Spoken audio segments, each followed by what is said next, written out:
जेलच्या धान्य घोटाळ्यात जळगावातील ठेकेदार आमदार एकनाथ खडसेंचा आरोप। राज्यातील कारागृहांमध्ये पुरवण्यात येणाऱ्या धान्यात सुमारे 350 ते 500 कोटी रुपयांचा घोळ करण्यात आला असून यात मंत्र्यांचा वरदहस्त असणाऱ्या जळगावातील ठेकेदारांचा समावेश आहे, असा सनसनाटी आरोप आमदार एकनाथ खडसे यांनी केला आहे।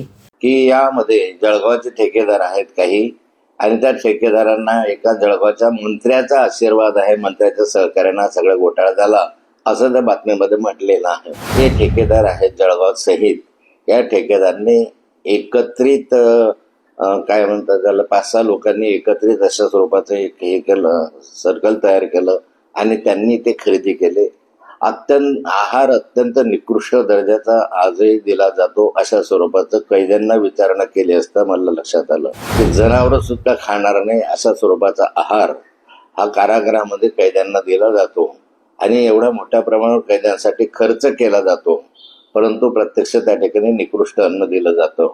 या संपूर्ण घटनेच्या संदर्भामध्ये अधिक माहिती मी घेतोय आणि सारं प्रकरण जे आहे ते विधानसभेमध्ये मी अग्रक्रमाने मांडण्याचा प्रयत्न करणार आहे।